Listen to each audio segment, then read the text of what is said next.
Well, hello, and thank you for joining me.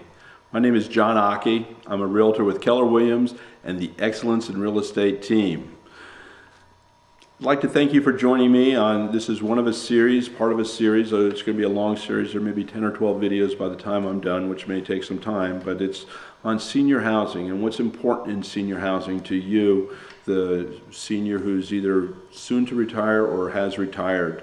And when I talk about senior, I'm talking from his experience. I have my own gray hairs here, all right? So I'm not that far behind, but we're talking about folks who are 55 plus. And that, for the definition of senior housing, is a senior. So there's many great advantages, and I'd like to cover them. I'm going to cover my report into a number of different subjects and different topics. And as I say, this is going to be an ongoing series of videos, so I'm not sure if I'm going to end up with 7, 8, 10 by the time I'm done, and the investigations and research that I'm doing, the different topics that are brought to my attention. I may have 20 videos by the time I'm done. But for the time being, let's get started.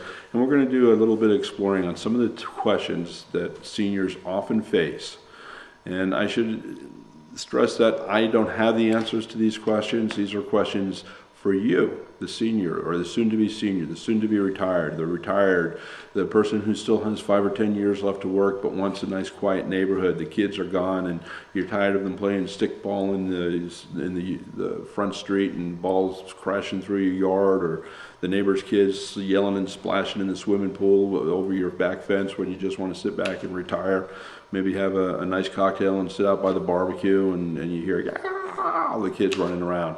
You want to live with people like yourself. I mean, that's the first nature of human nature, is people want to be around people who are like them. It has nothing to do with race, it has nothing to do with color, it has nothing to do with sex, it has nothing to do with any of these issues, but it has to do with all of them. And it's not in a discriminatory nature that I'm referring to this, but it's in a sense that human nature dictates that we want to be around, we want to do business with, we want to associate with people who we are like. Now, that may not be 100% politically correct or diverse or anything else, but that's nature. And so it's nature for someone who reaches the senior, the golden years, to want to live in a community, a quiet community that's geared for people of your own type, that have amenities that will service you and not the kids playing t-ball or swimming in the pool or anything else that's happening in a typical residential family neighborhood. And that's why they call them family neighborhoods, and that's why they call them senior neighborhoods.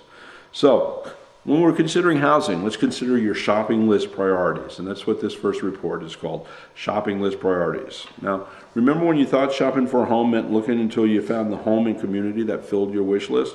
Well, by the time you earn the right to shop for a retirement home, you're probably a little bit more realistic. You'll shop until you fall in love with a home that balances your wish list with your pocketbook in the location where you want to be. Okay, so what are some of the concerns and issues likely to be on the list of a 55 plus buyer? And you may want to get a pen and pencil down here and jot some of these down, okay? Or go ahead and download the video. You can just right click on it, save as, and review this from time to time as you would like. But first question is, where should your home be? Where do you want to buy a home?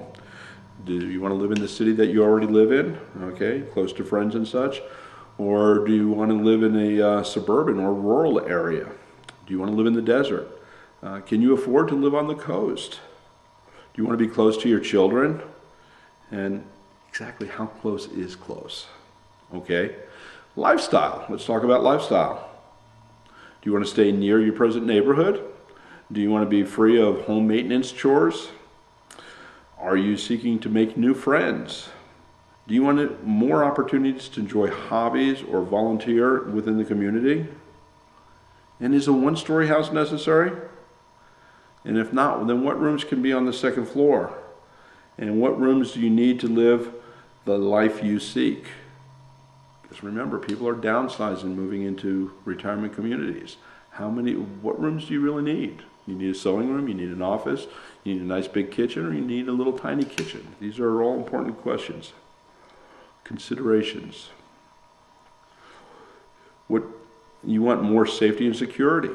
Okay, as we grow older, we can't fend for ourselves the way we could when we were 20, 30 years old, all right? So what do you mean by safety and security? Do you want a gate guarded community that's going to provide more security with an electronic gate? Maybe you want a guard at the gate. Do you want a neighborhood patrol in the evening? Do you want to live in a city with a lower crime rate? Is that going to be enough? Okay. Will a condo in a building with a locked front door and electronic gates at the garage provide the security that you seek?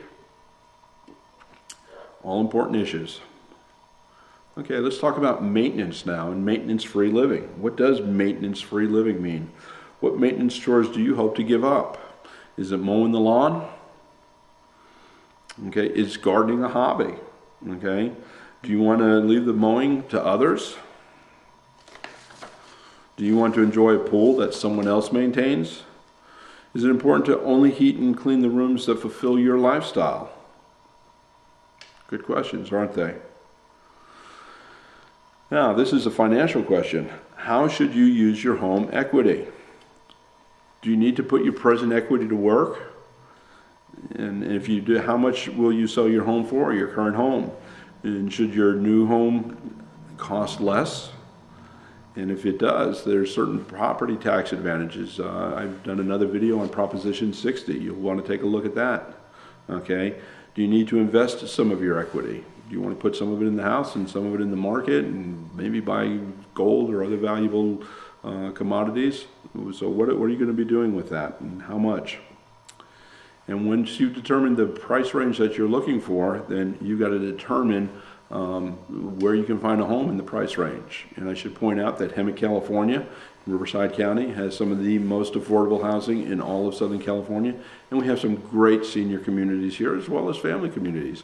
Hemet, a lot of people may have some fallacies or misconceptions about what Hemet has been in the past, but right now it's a sprawling community with lots of new development, lots of amenities, lots of great shops and restaurants, and it also has some really great senior communities.